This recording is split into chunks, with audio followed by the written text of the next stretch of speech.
अल्लाह, कैसा नसीब है मेरी बच्ची का।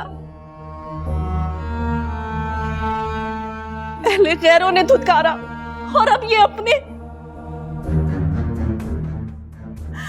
मेरी बच्ची को धुतकार रहे हैं। क्या किस्मत लेकर आई है मेरी वरीशा। वरीशा से अब कौन शादी करेगा, कहां जाएगी मेरी बेटी।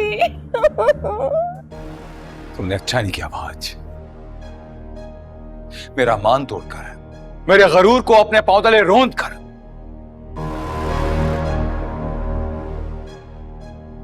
मैं कभी माफ नहीं करूंगा तुम्हें, सुना तुमने? आई एम सॉरी बाबा, लेकिन मैंने ऐसा कुछ भी नहीं किया। याद करें मुख्तार भाई, एक वरीशा का बाप था जिसने अपना सबसे प्यारा प्रोजेक्ट आपके कहने पर शिफा के बाप के कदमों में ढेर कर दिया।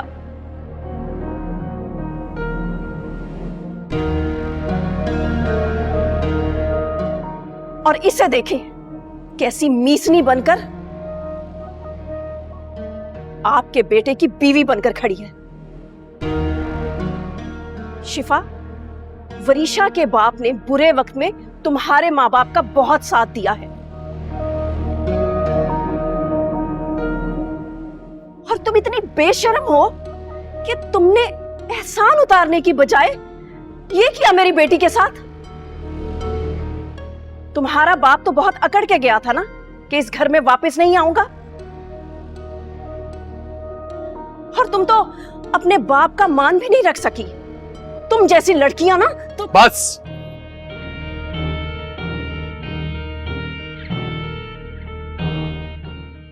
शिफा मेरी बीवी है और मैं इस घर में अपनी बीवी के साथ किसी किस्म की कोई बदतमीजी बर्दाश्त नहीं करूंगा।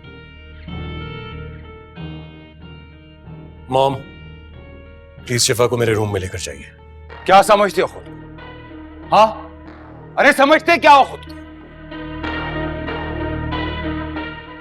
कि ये सब करने के बाद तुम इस घर में रहोगे? अपनी बीवी को लो और दबा जाओ यहां से।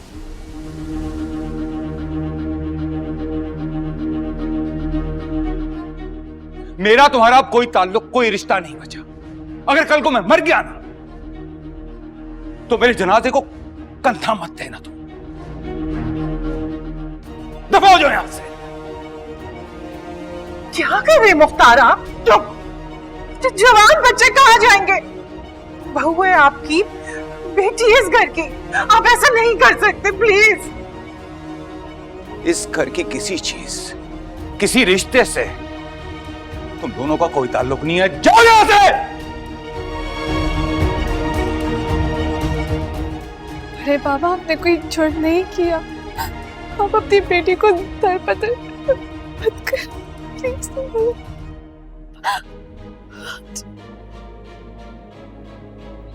बड़े पापा,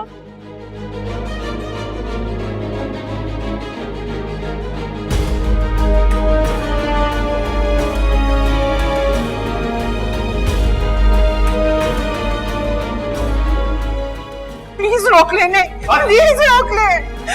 बेजान, वहाज, बेजान, बेजान।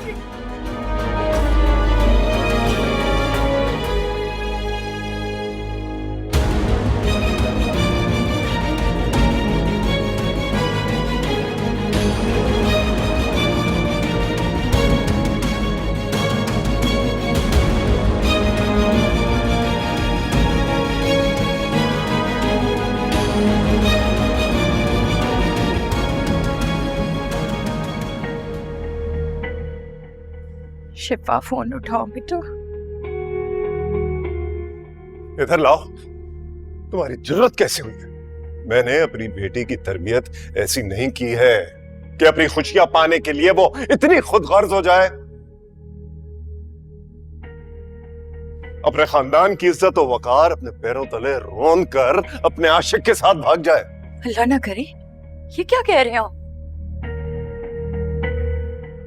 मेरी बेटी घर से नहीं भागी है, मेरी इजाजत से गई है वो। मैंने खुद उसे अपनी दुआओं के साए तले रुखसत किया है। आपको सजा देनी है ना तो मुझे दे दीजिए, लेकिन प्लीज इस वक्त मुझे एक दफा शिफा से बात करने दें। अरे जब एक बार कह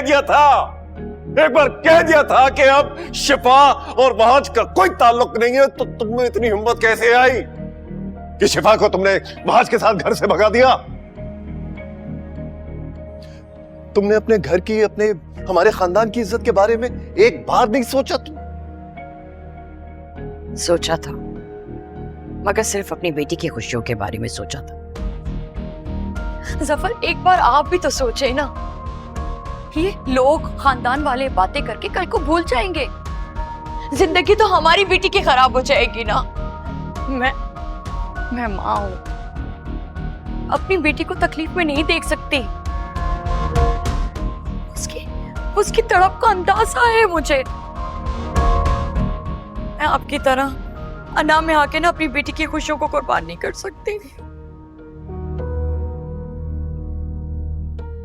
Please, Mama.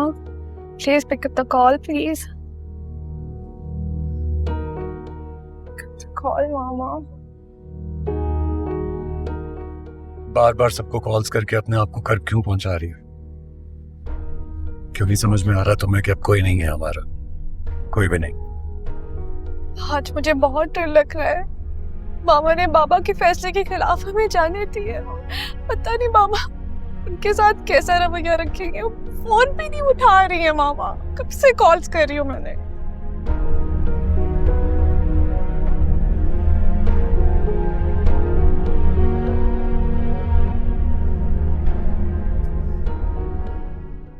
कोई नहीं मानेगा कि तुम्हारी इजाजत से गई है। लोग यही जानते हैं और यही कहेंगे कि वो घर से भाग गई। लोग वही कहेंगे जो हम उन्हें कहने का मौका देंगे। सफर, फहाज और शिफा का रिश्ता हम बड़ों ने तय किया था ना। वो दोनों बचपन से एक साथ हैं, एक दूसरे से मोहब्बत करते हैं, इतना पुराना साथ है। एकदम एक झटके से ये सब कुछ कैसे खत्म हो सकता है? शायद मैं तुम्हें याद दिला दूं कि ये रिश्ता मैंने नहीं, ये तुम्हारे भाई साहब ने तोड़ा है। और जब ये एक बार रिश्ता खत्म कर दिया है तो हमारी बेटी को इतनी गिरी पड़ी नहीं है कि उनसे रिश्ता कायम करने के लिए हम उनके सामने गिड़गिड़ाते। बहुत गलत किया तुमने शीरीन, बहुत गलत। सफर, प्लीज, अगर आप इन बच्चों के रिश्ते को दिल से कबूल कर लेंगे ना तो आपके इज्जत वकार पे कोई आंच नहीं आएगी। वो बिल्कुल वैसे रहेगा जैसे पहले था। लेकिन अगर हमारे बच्चे सड़कों पे बेयारो बददगार हो गए तब लोग बातें बनाएंगे।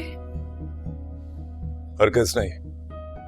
उन्होंने जो किया है उसका भुगतान तो उन्हें भुगतना ही होगा।